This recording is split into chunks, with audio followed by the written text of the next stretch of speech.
தமிழ்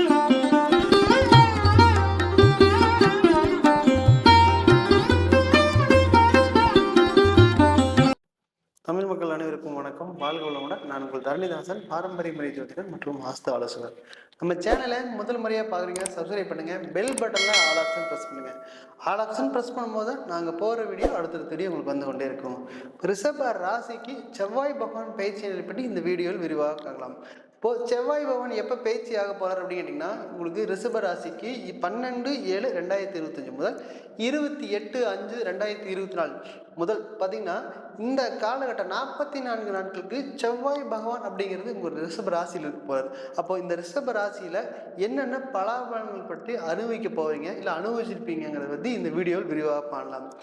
ரிஷப ராசியில் உள்ள நட்சத்திரங்கள் பார்த்தீங்கன்னா கிருத்திகை 2, 3, 4 பாதங்களும், ரோகிணி 1, 2, 3, 4 பாதங்களும், மிருகசீரிஷம் 1, 2 பாதங்களாக அமைப்பு உங்களுக்கு ரிஷப ராசியாகும்.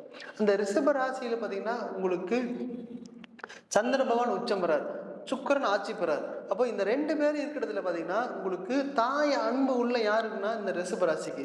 எவ்வளவு சம்பாதிச்சாலும் தனக்குன்னு எதுவும் சேமிச்சு வைக்க தெரியாத ராசி அப்படின்னா உங்களுக்கு ரிஷப ராசி ஆகும்.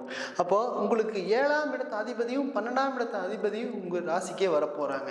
இந்த ராசியை அப்படிங்கிற பார்த்தீங்கன்னா குரு ராசிலேயே இருக்க போறாரு. இந்த குரு மங்களத்தை யோகத்தை அனுபவிக்க போறீங்க. குரு மங்கள யோகம் அப்படிங்கிறது இந்த செவ்வாய் பகவானும் குரு பகவானும் 2 சேர்ந்து ஒரே காலகட்டம் 44 நாட்களுக்கு உங்கள் ரிஷப ராசியிலேயே இருக்க போகிறது. குரு மங்கள யோகத்தை முழுக்க ரிஷப ராசிக்காரர் அனுபவிக்க போகிறாங்க. இந்த காலகட்டத்தில் பார்த்தீங்கன்னா உங்களுக்கு 7ஆம் அதிபதி செவ்வாய் அப்படிங்கிறது உங்கள் ராசி மேலேயே பயணிக்கிறார்.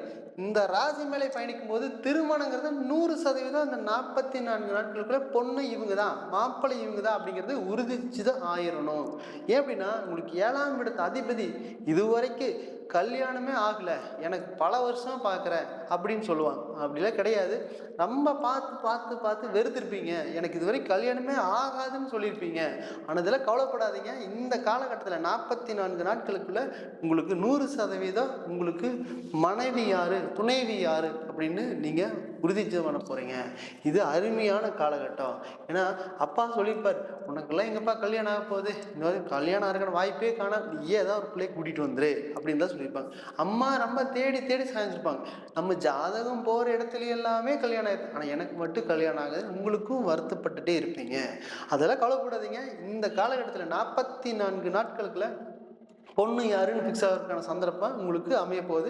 நல்லபடியாக பயன்படுத்திக்கங்க. சரிங்களா? இடம் சம்மந்தமான விஷயம், உங்களுக்கு 4ஆம் இடம் செவ்வாய் ஒரு இடத்துல உங்கள் ராசி மேலே வர்றாருன்னா, குரு அங்கே இருக்கிறாருன்னா, எத்தனை காலம் ஃபுல்லாக இது வரைக்கும் இடமே இல்லைங்க, வாடகை வீட்லேயும் மட்டுமே குடியிருக்கிறேங்க அப்படின்னு சொல்கிறவங்களுக்கு இது உகந்த காலகட்டம். ஏன்னா செவ்வாய் அப்படிங்கிறது உங்களுக்கு பூமிகாரகன். அந்த பூமிகாரகன் அப்படிங்கிறது 4ஆம் பார்வையாக உங்கள் 4ஆம் இடத்தையே பார்க்குறாரு. அப்போ இந்த காலகட்டத்தில் கம்பல்சரி இட சம்பந்தமான விஷயம் உங்களுக்கு சப்போர்ட் பண்ணும். அப்போ இந்த காலகட்டத்தில் இடம் ஒன்று வாங்கிட்டீங்கன்னா அது உங்கள் லைஃப் ஃபுல்லாக வரப்போகுது. இந்த இடத்த அட்வான்ஸ் பண்ணுறதாகட்டும், எடை விலைக்கு வாங்குறதாகட்டும், இந்த 44 நாட்களுக்குள்ளே வாங்கிட்டீங்கன்னா அது உயிருள்ள வரைக்கும் உங்களுக்கு கம்பல்சரி கூடயே இருக்க போகுது. ஏன்னா 11ஆம் அதிபதி குரு பகவான் மேலேயே உங்களுக்கு செவ்வாய் பான்பார், அந்த ராசியிலேயே உங்களுக்கு செவ்வாய் பண்ண போகிறாரு. ஏன்னா செவ்வாய் அப்படிங்கிறது பூமி காரகனா போயிடுறீங்களா, அது உங்கள் 4ஆம் பார்வையாக உங்கள் ராசியிலேருந்தே பார்க்க போகிறாதீங்களா. இது வரைக்கும் இடம் வாங்கலைன்னா கம்பல்சரி இந்த இடம் வாங்க போகிறீங்க அப்படின்னு தான் சொல்லணும். வாங்கறதுக்கான யோகம் கம்பல்சரி இருக்க போகுது, அது நல்லபடியாக பயன்படுத்திங்க. அப்போ இது வரைக்கும் இடம் வாங்கி பெரிய சிரமப்பட்டுருக்குதுங்க. ஏன்னா நீங்கள் இதுக்கு முன்னாடி வாங்கியிருப்பீங்க, ஆனால் அந்த வாங்கும்போது பார்த்தீங்கன்னா அது இடம் பார்த்தீங்கன்னா பெரிய வாங்கினதுக்கு அப்புறமா தெரியும் அது கோயில் பூமியாக இருக்கலாம், அதுக்கப்புறம் பஞ்சாயத்து நிலமாக இருக்கலாம், புறம்போக்கு நிலமாக இருக்கலாம், பக்கத்து வீட்டுக்காரங்களோட இடங்களும் இருக்கலாம். அதெல்லாம் பயப்படாதீங்க. ஆனால் வந்து கம்பல்சரி இந்த காலகட்டத்தில் இடம் சம்பந்தமான முயற்சியெல்லாம் உங்களுக்கு எல்லாமே சக்ஸஸ் கொடுக்க போகுது.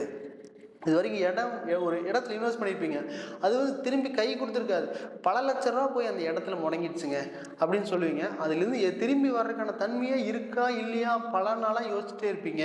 அதெல்லாம் உங்களுக்கு இந்த காலகட்டம் 44 நாட்களுக்குள்ள செவ்வாய் அப்படிங்கிறது பூமி காரகனே உங்கள் 4ஆம் இடமான பார்க்க போகிறாரு.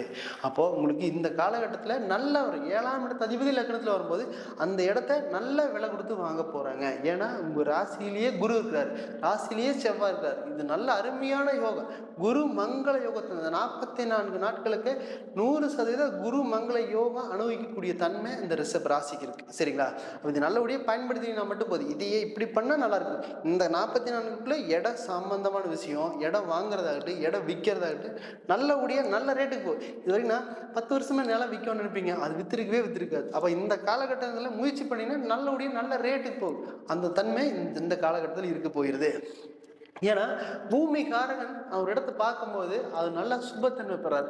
அந்த இடம் அப்படிங்கிறது நல்லபடியாக சப்போர்ட் பண்ணுறதுக்கான தன்மை கூட இருக்க போயிருது. சரிங்களா? இந்த நல்லபடியாக பண்ணுறதுக்கான தன்மை இருக்குது. அப்போ அதுக்குன்னா திருமணத்தில் உங்களுக்கு இந்த காலகட்டம் பார்த்தீங்கன்னா அந்த 44 நாட்கள் பொண்ணு தான் பையனு தான் ஃபிக்ஸாக இருக்கான தன்மை இருக்க போயிடுது. ஏன்னா வெளிநாட்டில் வேலை அப்படிங்கிறது பார்த்தீங்கன்னா நிறைய பேர் வேலை இழந்துட்டு வேலை தேடிருப்பீங்க. ஏன்னா 12ஆம் இடம் அப்படிங்கிறது உங்களுக்கு உங்கள் ராசிக்கு 12ஆம் இடம் அப்படிங்கிறது பார்த்தீங்கன்னா செவ்வாயோட வீடு. அந்த செவ்வாய் வீடு கிட்டத்தட்ட கடந்த காலகட்டத்தில் செவ்வாய் அங்கேயே தான் இருந்திருப்பார். அங்கே இருக்கும்போது நிம்மதியான தூக்கம் அப்படிங்கிறது கொஞ்சம் குறைவாகவே இருக்கும். ஏன் அப்படின்னு கேட்டிங்கன்னா உங்கள் ராசியில் 12ஆம் இடத்துல செவ்வாய் வந்தாலே ஒரு போராட்டமான மனக்குழப்பம் இருந்துகிட்டே இருக்கும். தெளிவாக எந்த முடிவுமே எடுக்க முடியாது. இந்த வேலைக்கு போகிறதா அந்த வேலைக்கு போகிறதா அப்படின்னு ஒரு மனக்குழப்பம் இருக்குது. வேலையில் ஒரு நிம்மதியான சூழ்நிலை உருவாயிருக்காது. ஏன் அப்படின்னு கேட்டிங்கன்னா அந்த 12ஆம் இடத்துல செவ்வாய் இருந்தாலே ஒரு பெரிய போராட்டமே இருக்கிறதுக்கான சந்தர்ப்பம் இருக்க போகுது. அதனால இந்த 12ஆம் அதிபதி உங்கள் ராசிக்கே வரப்போகிறாரு. அப்போ வெளிநாட்டில் வேலை முயற்சி பண்ணிங்கன்னா 100% கம்பல்சரி கிடைக்கிறதுக்கான தன்மை இருக்க போகுது. அப்போ இந்த 44 நாட்களுக்கு எனக்கு விசா வரல அப்படின்னா 100% கேட்டிங்கன்னா கம்பல்சரி கொடுக்குறதுக்கான தன்மை இருக்க போகுது. அப்போது இந்த ஜாதகம் உங்களுக்கு முருகர் அப்படிங்கிறது பார்த்தீங்கன்னா உகந்த தெய்வமாக இருக்க போகுது. ஏன்னா 7ஆம் இடத்து அதிபதியும் 12ஆம் இடத்தையும் உங்கள் ராசிக்கு இந்த சந்திர மங்கள யோகத்தை முழுக்க கொடுக்கறது திருச்செந்தூர் முருகன் கொடுப்பாரு. அதுக்கப்புறம் பள்ளிமன முருகன் கொடுப்பாரு. இந்த 2 தெய்வத்தையும் நல்லபடியாக வழிபட்டிங்கன்னா உங்களுக்கு சந்திர மங்கள யோகம் மிக சிறப்பாக நல்ல யோகத்தை பெருக்கக்கூடிய தன்மை இருக்க போகுது. இதில் அம்மா அப்படிங்கிறது அம்மா கடந்த காலகட்டங்களில் நிறைய கருத்து வேறுபாடுகள் அம்மாவுக்கு உங்களுக்கு வந்திருக்கும். என்ன சொன்னாலும் கேட்க மாட்டேங்குங்க. ஆனால் சந்திரன் உங்கள் ஜாசியில் உச்சமாக தான் இருக்கார். ஆனால் நான் சொல்கிறது அம்மா கேட்கவே மாட்டேங்குதுங்க, என்ன பண்ணுறதுனே தெரியலைங்க, எவ்வளோதான் காசு வச்சுக்கிறாங்க, ஆனால் அது எதுவுமே உங்களுக்கு கிடைக்கவே இல்லை அப்படின்னு தன்மை இருந்தாலும் கூட 4ஆம் இடத்துல உங்கள் ராசியாதிபதி மேலே இருந்து செவ்வாய் 4ஆம் இடத்தை பார்க்குது. அப்போ செவ்வாய் அப்படிங்கிறது உங்களுக்கு பார்த்தீங்கன்னா அம்மா இடம் வாங்குறதுக்கான சப்போர்ட் கம்பல்சரி கொடுக்கும். ஆனால் செவ்வாய் அங்கே பார்த்தாலே மிக சிறந்த யோகத்தை கொடுப்பாரு. அப்போ குருவோட சேர்ந்து பார்க்கும்போது அம்மா வழியில் உங்களுக்கு நல்ல முன்னேற்றத்தை கொடுக்க போகுது. சரிங்களா? அம்மா உங்களுக்கு நல்லபடியாக சப்போர்ட் பண்ணுறதுக்கான காலகட்டம் இந்த 44 நாட்கள் இருக்குது. இது நல்லபடியாக பயன்படுத்திட்டீங்களோ ஒரு இடத்துல இன்வெஸ்ட் பண்ணிங்கன்னா நல்லபடியாக ரிப்போர்ட் கிடைக்க போகுது. ஏன்னா நல்ல வேலைக்கு போக போகுது.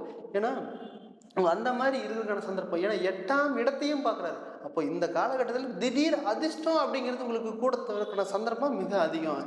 ஏதாவது ஒரு சின்ன பொருள் ஆனால் கூட அதில் ஏதாவது அதிர்ஷ்டம் வர்றதுக்கான தன்மை இருக்க போயிடுது. ஏன்னா திடீர் அதிர்ஷ்டத்தை கொடுக்குற இடம் 8ஆம் இடம் தான்.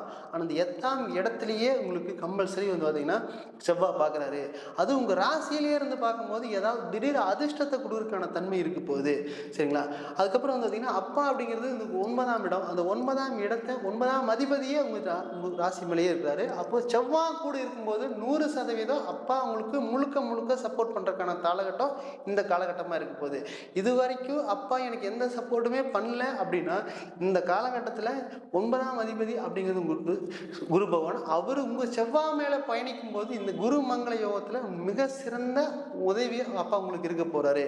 இது நல்லபடியாக பயன்படுத்திக்கங்க. இதில் வெளிநாட்டு வேலை உங்களுக்கு மிக சிறந்த யோகத்தை கொடுக்க போகுது.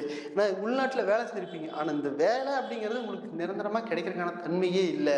ஏன்னா அந்த அளவுக்கு போராட்டமான வாழ்க்கை. ஏன்னா எல்லாருமே ஊரில் எல்லாருமே வேலைக்கு போகணுன்னு நினைக்கிறாங்க. ஆனால் நம்மகிட்ட எனக்கு மட்டும் வேலையே கிடைக்கல அப்படின்னு தான் நினைப்பீங்க. கவலைப்படாதீங்க. இந்த 12ஆம் அதிபதி அப்படிங்கிறது ராசியிலேயே வந்து உங்களுக்கு வரப்போகிறாரு. கம்பல்சரி இந்த காலகட்டத்தில் வேலைங்கிறது உறுதியாக கிடைக்கிறதுக்கான தன்மை இருக்க போகுது. சரிங்களா? இது எல்லாமே ரிஷப ராசிக்கு கோச்சார பலன்கள் மட்டும்தான். இது ஒவ்வொரு ராசியில் ஒவ்வொரு ஜாதகத்திலையும் பார்த்தீங்கன்னா உங்களுக்கு குரு மங்கள யோகம் இருக்கா அப்படின்னு செக் பண்ணிக்கங்க. நீங்கள் செக் பண்ணுறதுக்கான வாய்ப்புகள் இருந்தால் கீழே கொடுக்கப்பட்டிருக்கு ஜாதகம் பார்க்க விரும்ப தொடர்பு கொள்ளலாம். நான் உங்களிடமிருந்து விடைபெறுவது தரணிதாசன், பாரம்பரிய முறை ஜோதிடர் மற்றும் வாஸ்து ஆலோசகர். நன்றி, வணக்கம்.